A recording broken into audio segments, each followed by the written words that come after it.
Wali Mak Dewi boleh. Wali Mak Dewi boleh. Wali Mak Dewi boleh.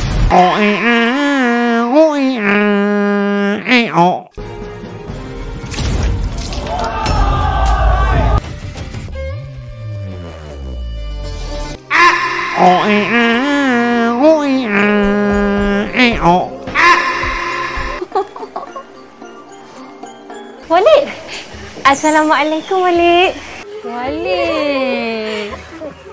Jadi sekarang ni ibu masih lagi nak cakap yang ajaran Walid itu betul? Tanpa mursyid, macam mana kau nak kenal Allah? Kita dapatkan keberkatan tu, Bu. Ini bid'ah, Bu. Ini bid'ah. Semua tu bid'ah. Semua tu bid'ah. Semua tu bid'ah. Semua tu bid'ah. Bid'ah adalah sinetron dari negeri Malaysia. Sinetron ini ada 15 episode. Bagian 1 adalah rangkuman dari episode 1 sampai dengan episode 5. Kali ini saya hanya membahas bagian 1-nya saja. Nanti bagian 2 dan bagian 3 akan menyusul di minggu-minggu selanjutnya. Merujuk pada penjelasan film aslinya, dengan ini saya menyampaikan jika semua cerita dalam film ini hanyalah fiktif belaka. Apabila terdapat kesamaan nama, tokoh atau karakter, tempat, waktu, dan peristiwa, itu hanyalah kebetulan semata, tanpa ada unsur kesengajaan. Inilah dia para garangers, alur cerita sinetron bid'ah bagian pertama. Walid adalah tokoh agama atau kiai dari sebuah pulau terpencil di kerajaan Malaysia. Walid memiliki pesantren yang dinamakan Jihad Ummah. Beberapa santri tinggal di pesantren, sedangkan lainnya tak wajib tinggal di pesantren. Namun gak sedikit juga jamaah Walid di luaran sana ini kaya raya. Jamaah yang kaya raya selalu berbondong-bondong menyuntikkan dana segar ke pesantren secara rutin. Entah itu seminggu sekali atau sebulan sekali. Namun yang pasti dengan itu semua operasional pesantren ini bisa berjalan. Dan dengan itu pula pesantren ini bisa berdiri megah seperti yang kita lihat sekarang ini. Walaupun sebenarnya si Walid hanyalah seorang pengangguran. Untuk mengurus pesantren, Walid dibantu oleh beberapa orang. Meskipun semuanya sudah berusia senja, namun mereka sudah bergelar ustadz. Contohnya Ustadz Abi Saipullah atau yang lebih dikenal dengan Ustadz Abi. Ustadz Abi adalah salah satu pembantu Walid. Di samping itu dia juga tangan kanannya si Walid. Dalam kehidupan pribadinya, Walid menganut paham poligami. Walid mempunyai 4 orang istri. Istri pertama Umi Hafizah. Istri kedua, dan ini istri yang paling dicintai Walid, bernama Umi Rabiatul. Istri ketiga bernama Umi Masitoh, dan istri keempat bernama Umi Habibah. Diketahui Walid ini sebenarnya nggak pernah adil dalam memperlakukan para istri-istrinya. Umi Rabiatul selalu mendapat jatah hampir setiap malam, sehingga ketika istri Walid harus merelakan jatahnya diambil oleh Umi Rabiatul.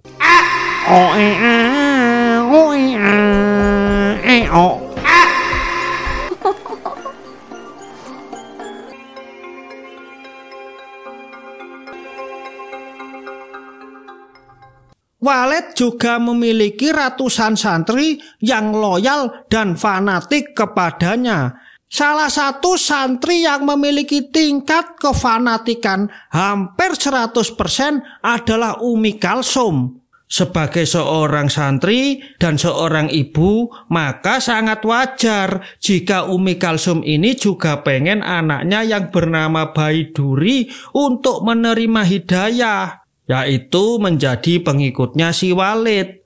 Apalagi diketahui Baiduri ini lulusan Universitas Islam dari Mesir.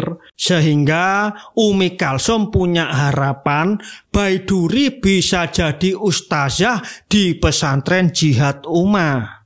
Keesokan harinya diajaklah si Baiduri ini mengikuti kajian di pesantren. Kebetulan hari ini juga bertepatan dengan acara pembaiatan santri baru di pesantren.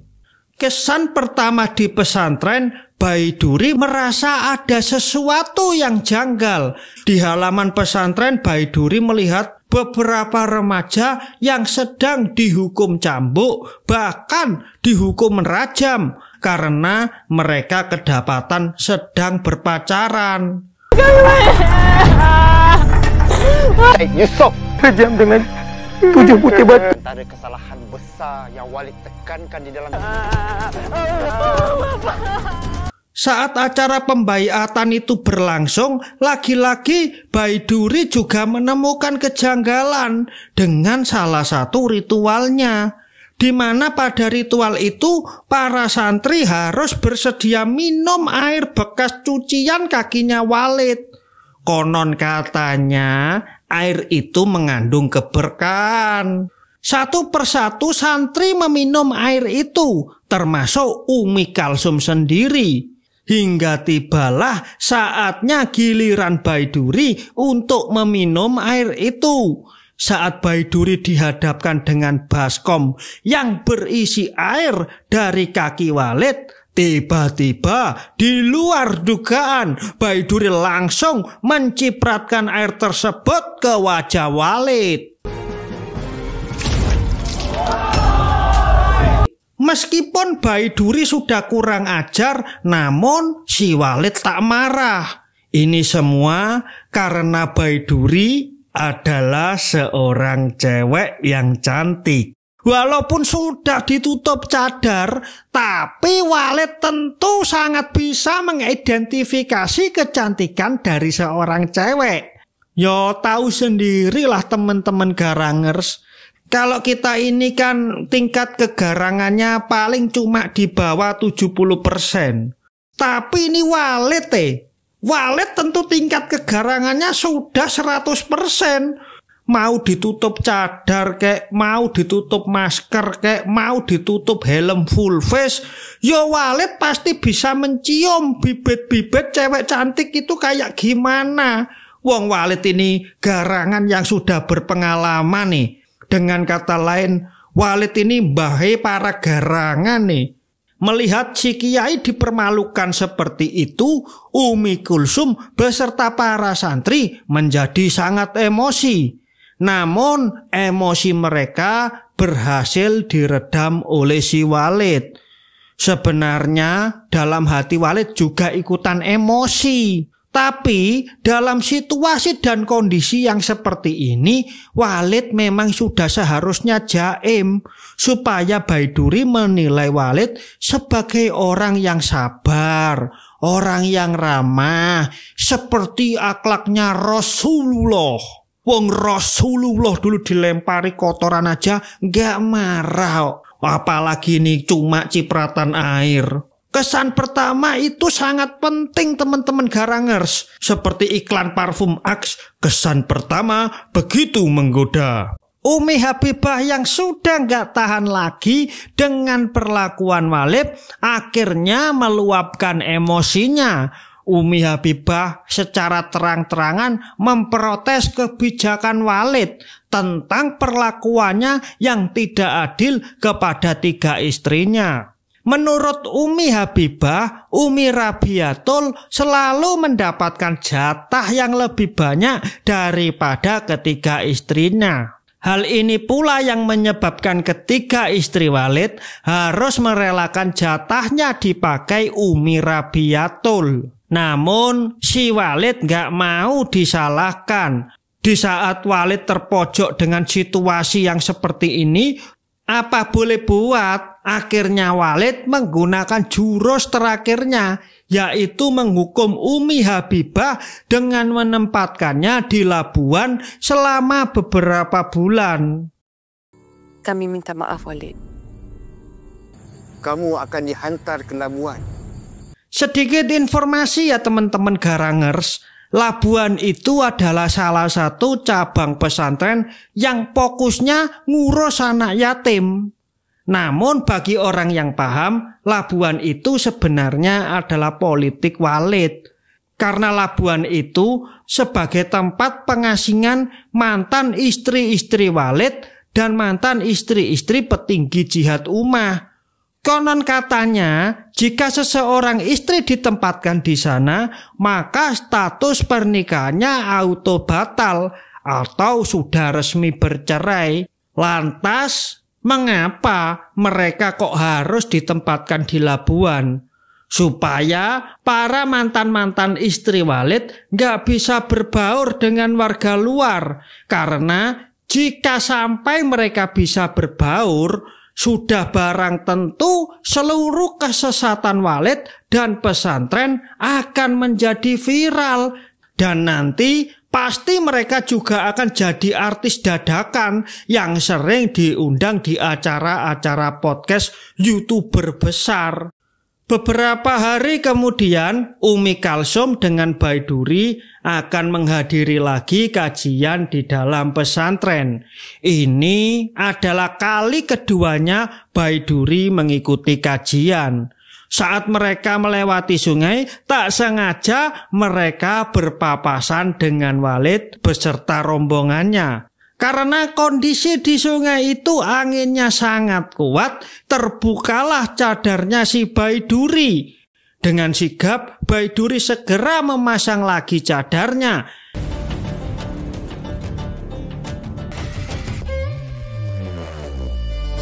Namun, semuanya sudah terlambat.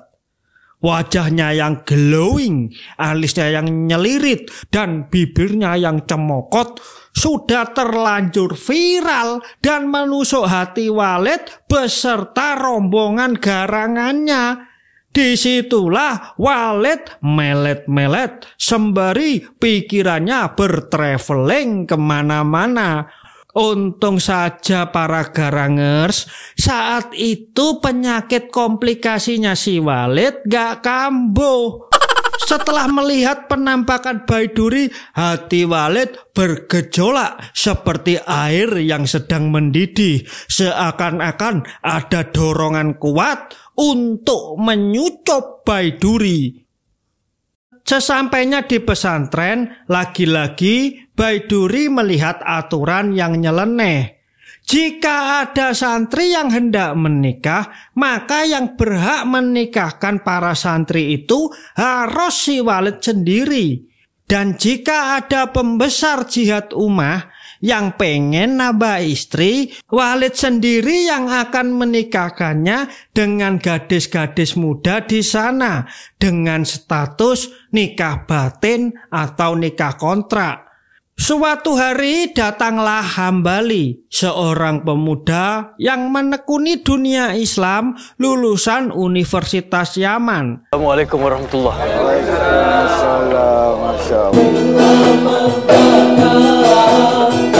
Hambali adalah anak dari Ustadz Abi.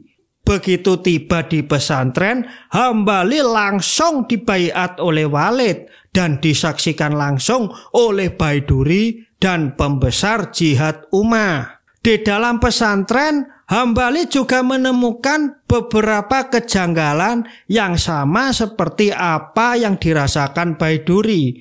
Tapi yang bikin Hambali terheran-heran, dia dengan mata kepalanya sendiri melihat sumur yang setiap hari diisi air bekas mandinya Walid dan Umi Rabiatul. Konon katanya air itu mengandung kebarokahan.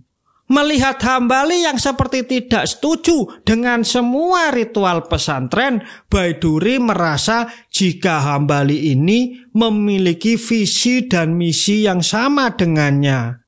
Setelah itu, kembalilah Baiduri dengan Umi Kalsum ke rumahnya. Sesampainya di rumah, Umi Kalsum mendapati suaminya sudah pergi meninggalkan rumah. Suaminya memutuskan bercerai dengannya, namun masih talak 1. Artinya mereka masih bisa rujuk kembali. Namun dengan kejadian ini, Umi Kalsum gak ambil pusing, karena dia selalu memegang pesan dari Umi Hafizoh yang mengatakan jika ada seorang suami yang menolak ajaran Walid, maka sesungguhnya dia telah murtad atau keluar dari ajaran Islam. Merasa ada keretakan di dalam tubuh keluarganya, Baiduri memohon kepada ibunya untuk dengan segera meninggalkan ajaran Walid, karena sesungguhnya ajaran Walid ini telah menyimpang dari agama Islam yang sebenarnya. Ini adalah bid'ah, ini bid'ah Bu, ini bid'ah. Jadi sekarang ni ibu masih lagi nak cakap yang ajaran Walid itu betul? Tanpa mursyid, macam mana kau nak kenal Allah? Kita dapatkan keberkatan tu, Bu. Semua tu bid'ah. Semua tu bid'ah. Semua tu bid'ah. Semua tu bid'ah. Gara-gara pemikiran sesat ini pula, ayah dan ibunya diambang perceraian. Namun Umi Kulsum tetap keras kepala. Dia tetap pada pendiriannya dan tak akan sekalipun rujuk dengan suami yang sudah murtad. Suatu hari datanglah rombongan santriwati mantan cabe-cabean. Mereka adalah Dewi, Mia, Mira, dan Seri. Mereka datang dari jauh ke pesantren untuk hijrah sekalian memperbaiki akhlaknya. Mereka ditempatkan di suatu ruangan khusus agar gak berbaur dengan jamaah lainnya. Walid, Assalamualaikum Walid. Walid. Sesi tatap muka akhirnya dilakukan.